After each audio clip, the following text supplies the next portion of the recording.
Hi hello இன்றைக்கி lunch Sunday special chicken biryani with kebab. நான் வந்துட்டு எப்படி பண்ணுறேன்னு ஒரு வீடியோவை எடுத்து போட்டிருக்கேன். சிக்கன் ஃபஸ்ட்டு நான் ஊற வச்சுடுவேன். எல்லா மசாலாமே அதிலே போட்டுருவேன். தயிர், ginger garlic paste, chilli powder, lemon, salt எல்லா மசாலா அதிலே போட்டு ஊற வச்சுடுவேன். அதுக்கப்புறம் தனியாக மசாலா பண்ணி சிக்கன் அதை போட்டு ஃப்ரை பண்ணிவிட்டு ரைஸும் தனியாக வேக வச்சு தான் நான் செப்பரேட்டாக மிக்ஸ் பண்ணுவேன். ஏன்னா இப்படி பண்ணால் ரொம்பவே டேஸ்ட்டாக இருக்கும். நீங்கள் ட்ரை பண்ணி பாருங்கள்.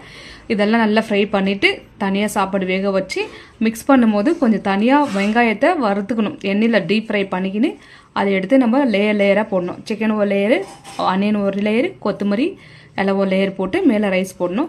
ஸோ அதை அப்படியே கவர் பண்ணி ஒரு 10 நிமிஷம் தம்மில் விட்டோமா நீட்டாக இருக்கும். நம்மளுக்கு மிக்ஸ் பண்ணிட்டு எடுத்தோமா செம்ம டேஸ்ட்டாக இருக்கும். நீங்கள் ட்ரை பண்ணி பாருங்கள். நம்ம தண்ணி ஊற்றி கொதிக்க வச்சு அரிசி போடுறதோட இந்த மாதிரி பண்ணால் டேஸ்ட் அப்படியே இருக்கும். சிக்கனில் மசாலா அப்படியே இருக்கும். பல விதமான பிரியாணி டைப்ஸ் இருக்கும். எல்லார் வீட்லையும் டிஃப்ரெண்டாக பண்ணுவாங்க. நான் இந்த மாதிரி தான் பண்ணுவேன். இது கபாப் கூட. நீங்கள் யாரெல்லாம் எப்படி பண்ணுவீங்கன்னு கமெண்ட் சொல்லுங்கள்.